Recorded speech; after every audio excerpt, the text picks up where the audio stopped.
Bills! Playoff caliber, now championship caliber. Just trust the process, and that process is Welcome back for episode 4 of the Blue Cheese Blitz, the best podcast you will find about the best team in the NFL, the Buffalo Bills. Joined by my co-host, Chance Hanzevine, Adam Weitzel. I'm Jerico Weitzel. We're back fresh off of a 17-3 divisional round win for the Buffalo Bills over Baltimore Ravens. Kind of a slugfest early. Yeah, right. So big win for the Bills. It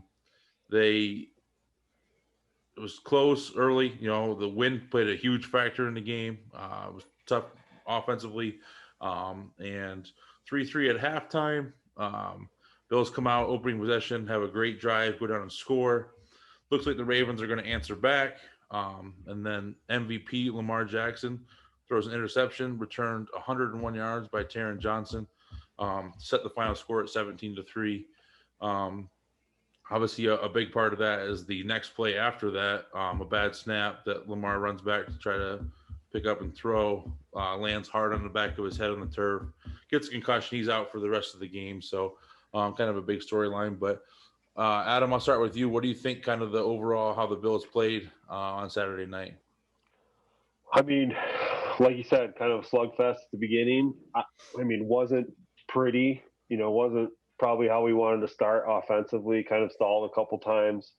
I think the wind did play a factor into some of those deep balls he was letting out there. And yeah, I mean, I think it's amazing if you look at the actual like line stat sheet, just of like yards, all that time of possession, all that stuff, first downs, we lost all of that and yet still found a way to win. And that's what, you saw press game or the post game conference, McDermott saying, hey, keep finding a way. And that's what they're doing, man.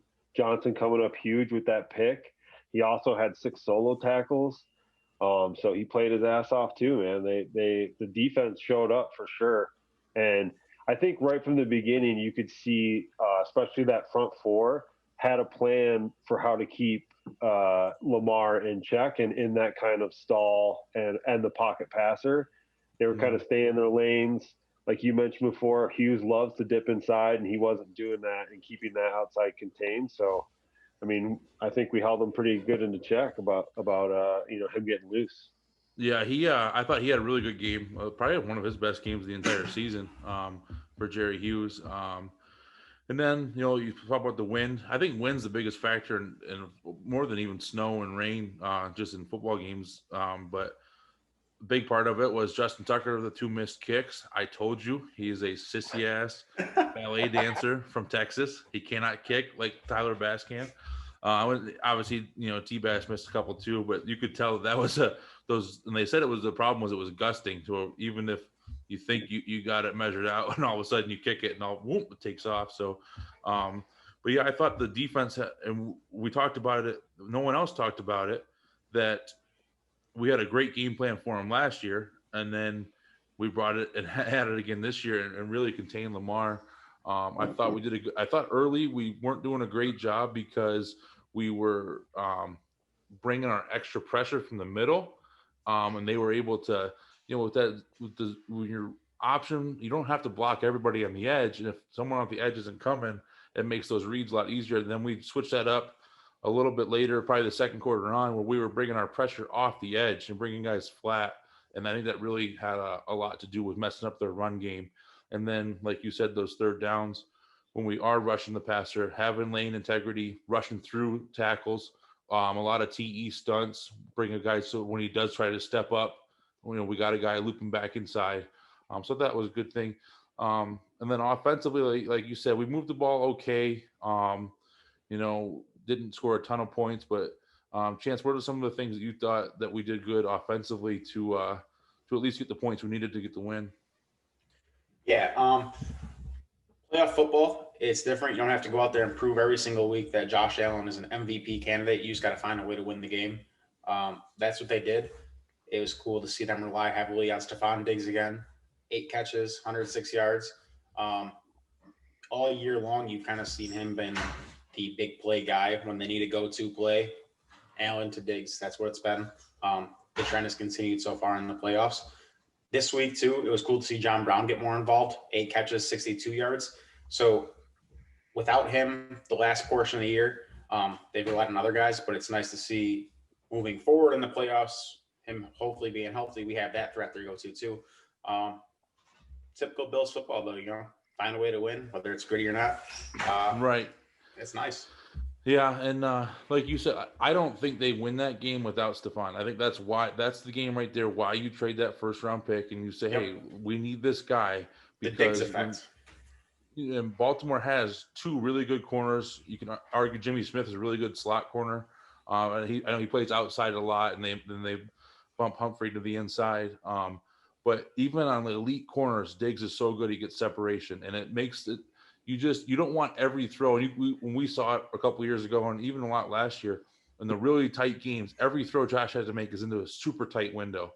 And yeah, you're going to have tight windows in the NFL, but if you can get a guy open with a lot of separation and get some easy throws, pick up some easy first downs, get a guy into rhythm, then it makes those tight window throws a little bit easier to make. So, obviously a big storyline. I thought we only called one designed run play in the first half, which was we didn't have the ball a lot, but it's kind of crazy. But they did have a very good run defense, and especially against the Titans the week before. So we come out and we say, hey, well, let's just chuck it, and then first possession of the second half, we mixed it up, and you can sit there and say, oh, we should have been doing that all game. Well, part of the reason that works is because we did throw every play in the first half, and they're not thinking run, and then you get it kind of mixed up. I thought he did a good job play calling there to get down.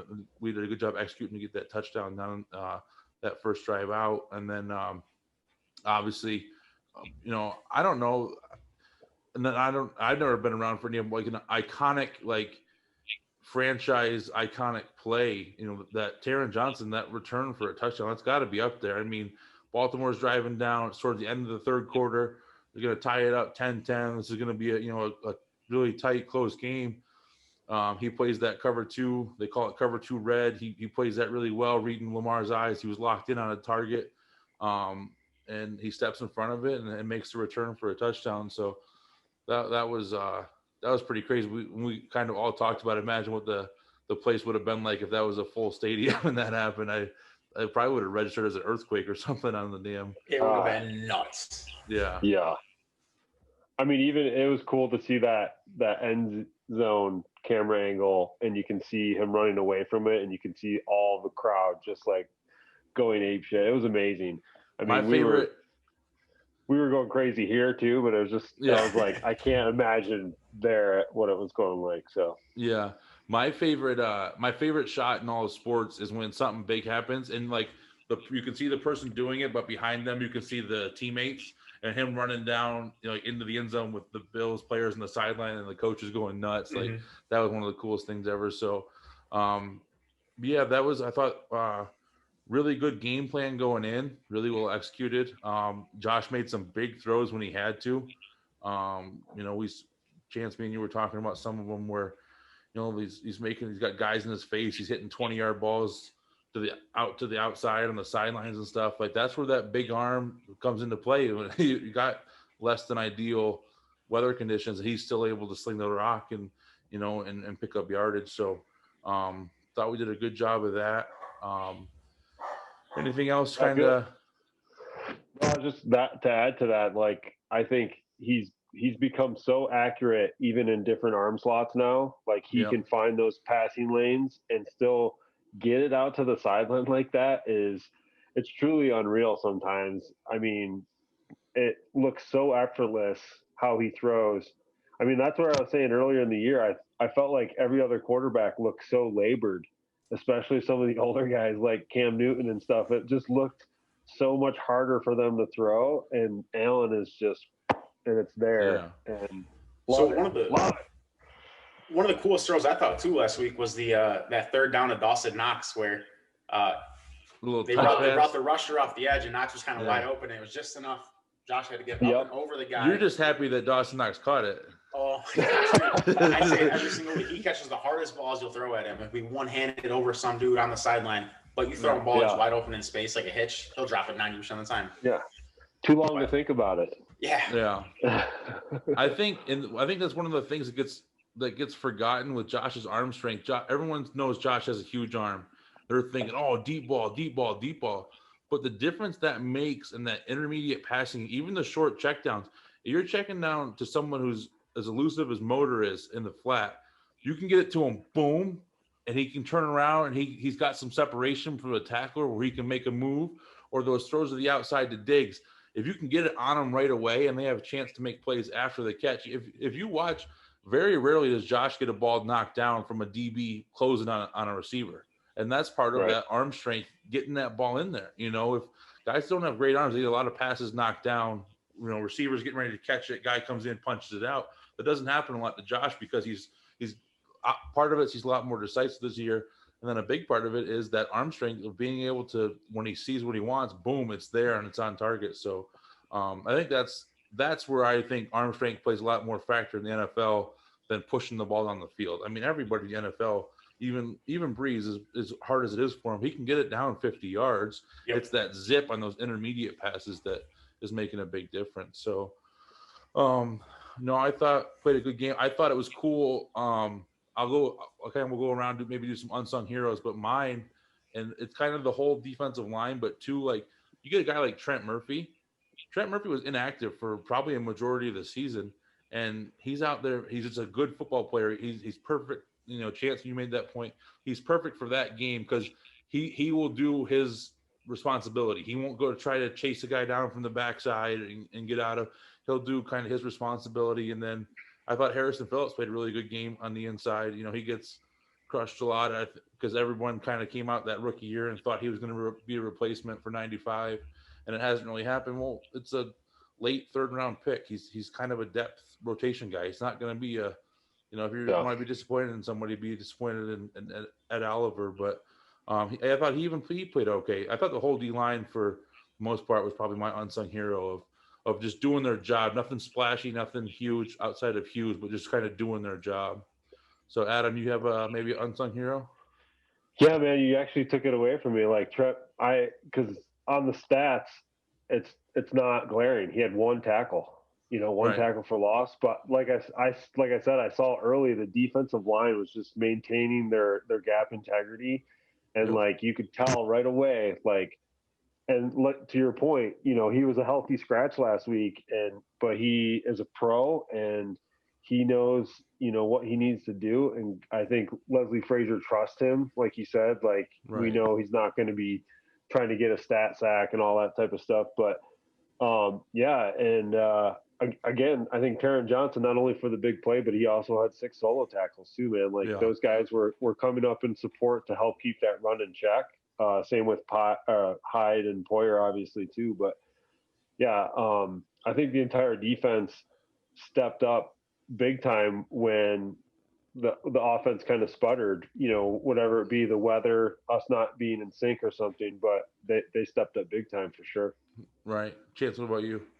Yeah, both of you guys kind of hit on it, too, with the defensive line. One cool thing I saw I know Cover One called it maintaining the pocket with Lamar Jackson, but you see, the ends rushing upfield to kind of bring him inside. And then they had Ed Oliver kind of playing a little bit of a spy on him where he would sit in the middle, and as Lamar would push up, he would slide one way or the other so they could close that and create that extra pressure on him to, it's basically a coverage sack with the defensive linemen just doing their job there. And then, two, the defensive backs, whether it was the corners or the safeties, they made a lot of big tackles this week to keep guys they have to come down. They have a great running game. Those guys had to come down and make plays. You saw Levi Wallace come in and make a nice play. Taron Johnson, other than the interception, like Adam just mentioned, he came in and had a nice tackle in the backfield. And even Trey White came in off the edge the one time and brought the guy down. I think it was the fullback on the up the middle play. Trey White came in the back and almost had him right off the back. But he's a little bit bigger than Trey White is, so he's no out of it. But it was just those kind of plays all night where guys coming in doing their job and shutting down that run game. Right. And I thought Frazier did a good job mixing up the calls where, like that big sack that Levi had on Lamar, pretty sure that was a 1st and 10, and it just puts them way behind the chains. It's not always waiting it's 3rd down, now I'm going to bring a blitz. No, it's on 1st down. You have a good feel for it. You bring that guy off that cat blitz off the corner, and he gets a big play. Now their offense is not built for it is in 2nd and 20, so that's a huge thing. So I thought it was did a good job. Offensive line, I thought, played pretty good. We gave up the one kind of big sack we recovered the fumble on, but they thought they got pretty excited when we were running the ball there. That opening drive, Feliciano was all pumped up and stuff. You want to get those guys going forward a little bit. You don't want to be always get them on their heels backpedaling, but thought it was a good game plan on both sides. Thought we took advantage of opportunities when we had them.